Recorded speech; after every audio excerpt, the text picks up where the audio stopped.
बहरहाल बड़ी परेशानी हो गई।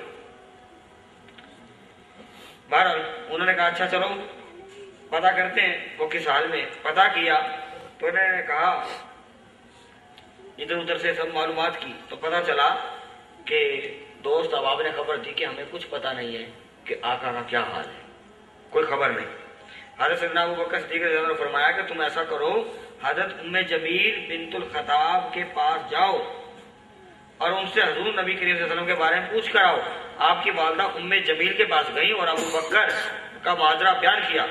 बहरहाल उन्होंने सलाम किया और हुक्म था कि इसलिए उन्होंने कहा कि अबू बकर और उनके दोस्त मोहम्मद बिन अब्दुल्ला को नहीं जानती, मैं नहीं जानती। हाँ अगर तू चाहती है तो मैं तेरे साथ तेरे बेटे के पास चलती हूँ जिनको भेजा गया, वो भी नहीं जानती हूँ उनके। उन्होंने कहा कि मैं तुम्हारे बेटे के पास चलती हूँ। आपकी वालदा के हमरा हज़रत सैयदना सिद्दीक़ अकबर के पास आई तो उनकी हालत देखकर अपने जज्बात पर काबू ना पा सकी। उम्मे जमील वो अपने हालत पर काबू ना पा सकी।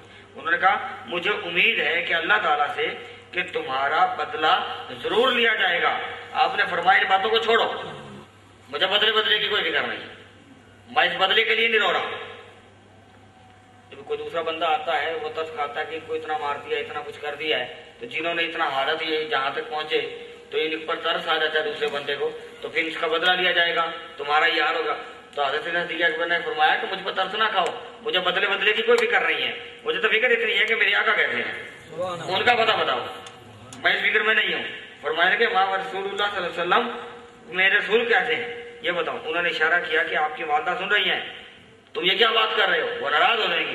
कहा मुझे इसकी परवाह नहीं है, बस मैंने जो कहा मुझे वो बताएं। आपने कहा अच्छा ठीक है, इस वक्त कहाँ पर हैं। उन्होंने अर्ज किया कि आप दारे रकम में हैं, तशरीफ फरमाएं। आपने ये सुनकर फरमाया कि बस अगर मेरे आका वहां पर है तो मुझे सहारे के साथ ले जाओ उनकी बारगाह में। सुभान अल्लाह। मेरी चरपाई को पकड़कर सहारे के साथ मुझे मेरे आका की बारगाह में ले जाओ, और मैं उस वक्त तक कुछ नहीं खाऊंगा ना पीऊंगा जब तक अपने महबूब को अपनी आंखों से देख ना लूं, कुछ नहीं खाऊंगा उस वक्त तक। ये अल्फाज थे आपके, आंखों से बाखैरियत ना देख लूं। बारह शम्मा मुस्तफा के परवाने आका अलैहिस्सलाम की बारगाह में उनको सहारा देकर साथी ले गए। जिद थी, अब मरीज हैं, जिद भी है, अब क्या कर सकते हैं साथ वाले। बारह सहारा देकर वो ले गए।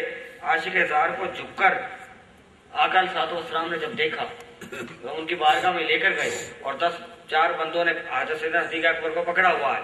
आका अलैहिस्सलाम ने जब अपने आशिक की ये कैफियत देखी तो खड़े हो गए। सुभान अल्लाह। आका अलैहिस्सलाम खड़े हो गए और खड़े होकर तमाम साथी भी खड़े हो गए जो हुजूर की बारगाह में उस मजलिस में मौजूद थे, सब खड़े हो गए।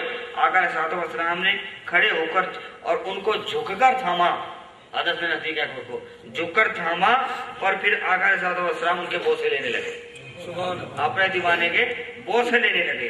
और तमाम मुसलमान भी आपकी तरफ लपके और आपको जख्मी हालत देखकर आपको उन सब पर रिकत तारी हो गया, सब रोने लगे।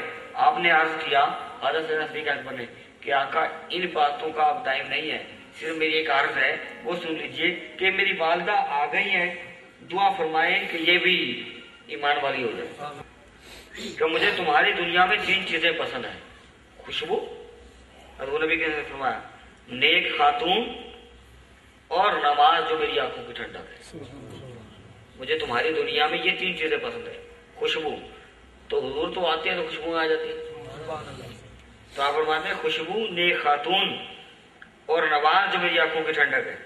तो हज़रत सिद्दीक़ अकबर ने अर्ज किया या रसूल अल्लाह सल्लल्लाहु अलैहि वसल्लम मुझे भी 3 चीजें ही पसंद है, आपको भी 3 चीजें पसंद है तो मुझे भी 3 चीजें पसंद है।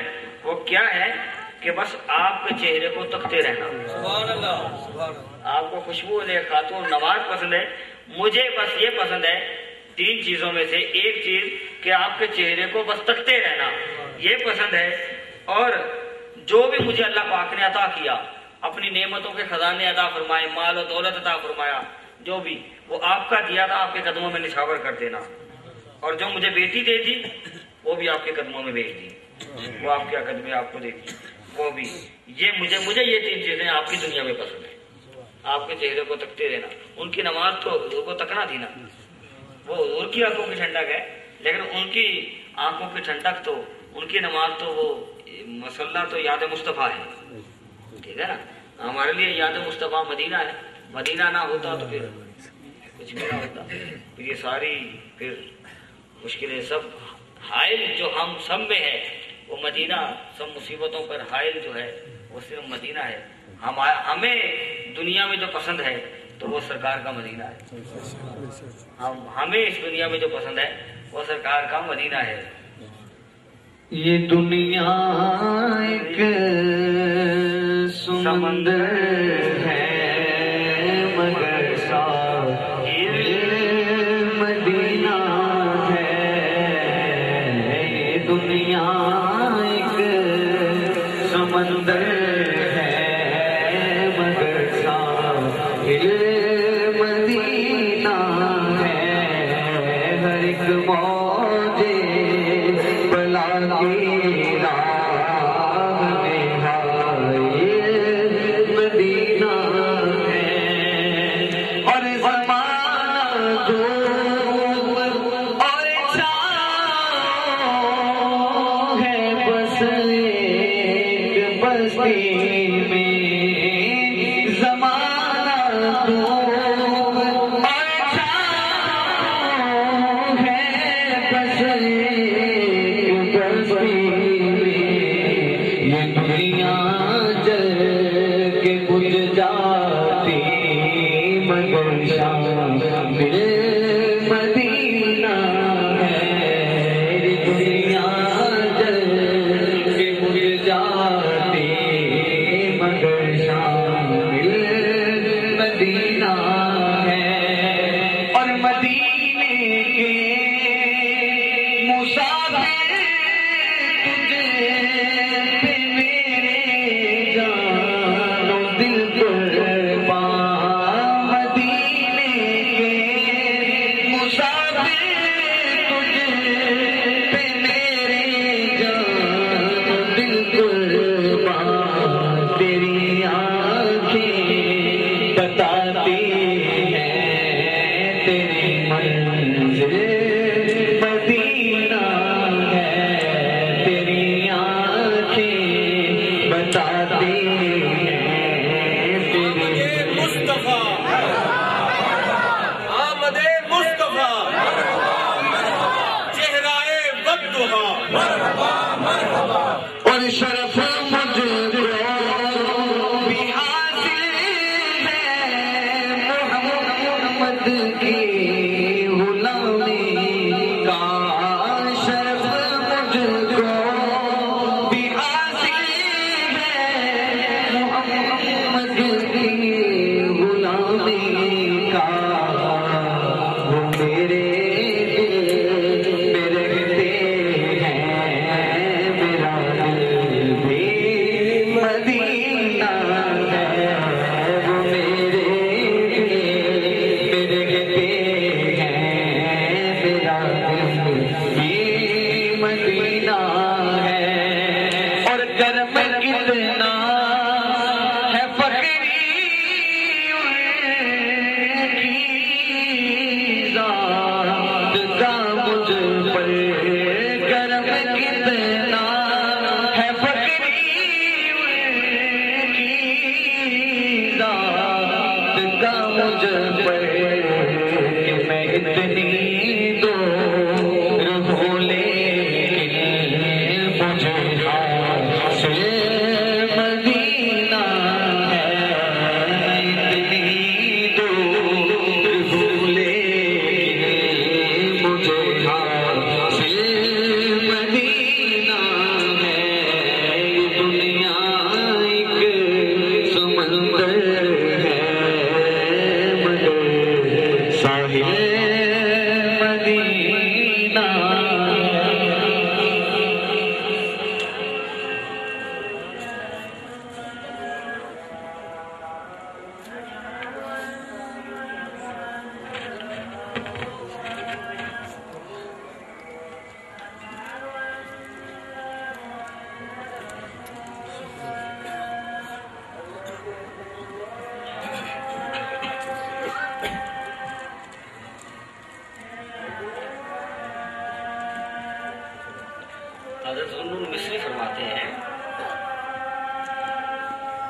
کہ جب اللہ کا ذکر تو حضور کا ذکر اللہ کا ذکر ہے، حضور کے غم میں رونا اللہ کے غم میں رونا، ان کی یاد میں۔ تو آپ فرماتے ہیں رسول المصری کہ یہ جو آنسو ہوتے ہیں ذکر میں، یاد مصطفیٰ میں، اپنے یار کی یاد میں، اس تڑپ میں جب آتے ہیں آنسو تو یہ انمول ہیرے موتی ہیں، اور جس کو اللہ پاک عطا فرما دیتا ہے یہ اس پر خاص فضل کرتا ہے۔ یہ آنسو جو ہے، اور بعض وہ مواقع محبت کے عشق کے وہ مقام آتے ہیں کہ بندہ آنسو نہیں لا سکتا تو وہ صورت بنا دے۔ دو کیٹیگریز کے اندر ہی باتیں آتی ہیں، بتانے کا مقصد میرا کہ جب عاجزی ہو اللہ پاک کی بارگاہ میں، اپنے گناہوں پر ندامت ہو، ہر بندہ بتقاضۂ بشریت اس سے غلطیاں سزا ہوتی ہیں، اس ضمن میں اگر گناہ ہو جائیں تو بندہ جب نادم ہوتا ہے تو پھر وہ سختی دل کی نہ ہو، اس میں عاجزی اتنی ہو کہ وہ روئے۔ اگر رونا نہیں آتا تو رونے جیسی صورت بنا دینا بھی اسی کیٹیگری میں آتا ہے۔ حضور نبی کریم صلی اللہ علیہ وسلم کے ساتھ صحابہ کرام کا ایسا حال ہوا اور آپ نے ایسا تبلیغ فرمائی۔ تو اس لیے یہ جو آنسو ہوتے ہیں یہ خاص فضل ہو جاتا ہے اللہ پاک کا، کہ جس بندے کو اللہ پاک عطا فرماتا ہے۔ اور پھر یہ ان کو صوفیہ کرام آنسو نہیں کہتے، وہ ان کو نور کہتے ہیں، نور، کہ یہ اللہ پاک کی طرف سے نور ہے جس کو عطا فرما دیا، اور جس کو یہ اس محبت میں، اس چاشنی میں، اس تڑپ میں نہیں ملتے تو پھر وہی بات آتی ہے۔ حضرت لطیف بھٹائی رحمۃ اللہ تعالیٰ علیہ مدینہ پاک کے لیے روانہ ہوئے، حج کے لیے چلے، تو راستے میں ایک جگہ پر ایک ایسا موقع آیا کہ بکریاں تھیں اور شدت پیاس، گرمی کی شدت سے دوڑی چلی آ رہی تھی۔ آپ نے بکریوں کو دیکھا کہ شدت پیاس سے سانس ابلا ہوا ہے اور ہانک رہی ہیں، پیاس کی وجہ سے، شدت ہے پیاس کی۔ رک گئے، سامنے دیکھا تو ایک تالاب تھا، تالاب، اور وہ کچھ داؤ نہ دیکھا انہوں نے، داؤ نہ دیکھا اور جا کے تالاب میں گر گئی اور جناب پانی بھرنے لگی اور اپنا پیاس بجھائی۔ جب پیاس بجھا لی، سیر ہو گئی بکریوں نے۔ حضرت لطیف بھٹائی رحمۃ اللہ تعالیٰ علیہ یہ منظر دیکھ رہے ہیں، اور آپ دیکھتے ہیں کہ جب انہوں نے پیاس بجھا لی تو اب وہ جگالی کرنے لگی کھڑے ہو کر، اور جگالی کرتے کرتے پھر کیا کرتی ہیں کہ وہیں پر مینگنیاں کر دیتی ہیں، چھی کر دیتی ہیں، مینگنیاں کر دیتی ہیں۔